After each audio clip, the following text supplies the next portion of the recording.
Welcome to India Today SoSouth. I am Mahesh Chitnis.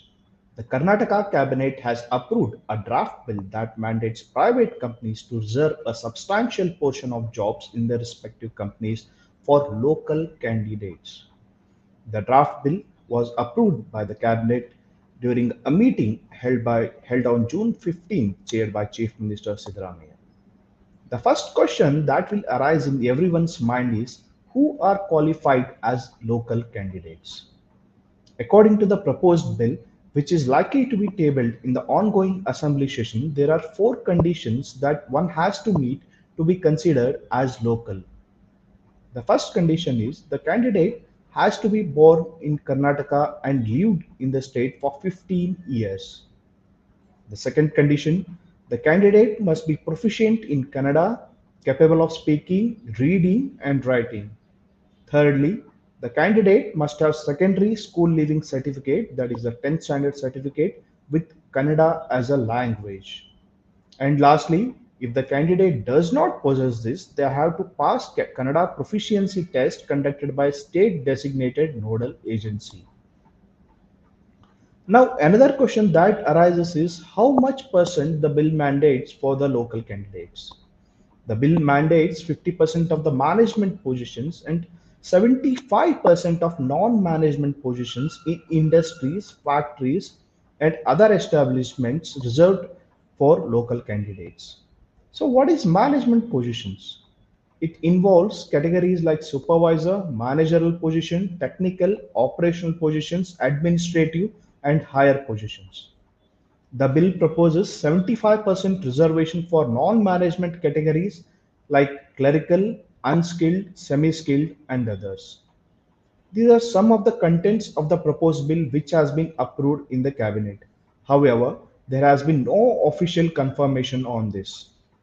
Chief Minister Siddaramaiah took to social media X and said that the cabinet meeting held yesterday, that is on July 15, approved a bill to make it mandatory to hire 100% Kannadigas for C and D grade posts in all private industries in the states. According to reports, the bill states that if there are not enough qualified local candidates available, industries must work with the government to train local candidates within 3 years to meet these requirements. The bill also suggests that non-compliance with the bill's provision may result in penalties ranging from Rs 10,000 to Rs 25,000.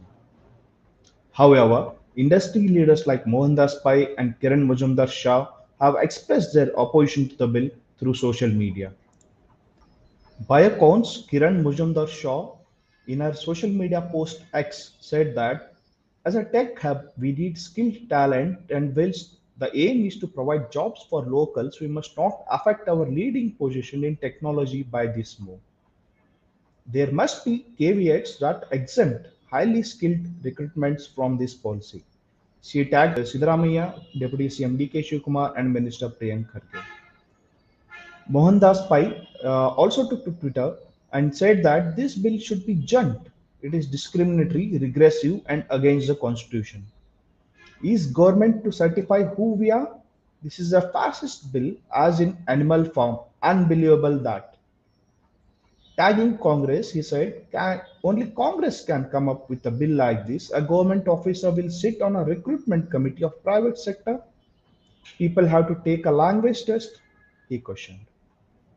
Now, let us take a look at the history of reservation in job quota.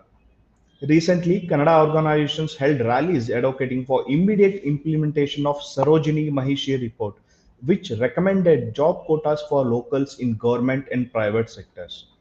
The report, submitted in 1984 by former Union Minister Sarojini Mahishi, proposed 58% recommendations, including 100% reservations for locals in Group C and D in union government departments and public sector undertakings operating in Karnataka. In 2016, when Siddaramaiah was the CM, he tried to introduce 100% reservation for locals in all private industries, excluding IT and BT sector. However, this initiative was halted by the law department, which deemed it as unconstitutional. In 2023, the Punjab and Haryana High Court quashed the Haryana State Employment of Local Candidates Act 2020, which mandated 75% reservation for state domiciles in private sector jobs with monthly salaries under rupees 30,000. The court ruled that the act exceeded the state's legislative authority by restricting private employers from hiring freely from the open market. So, what do you think of this new bill which proposes reservation for Kannadigas in private sector? Do you believe this is the best approach for Karnataka's growth? Do let us know your views in the comment section. Keep watching India Today's SoSouth for more such news.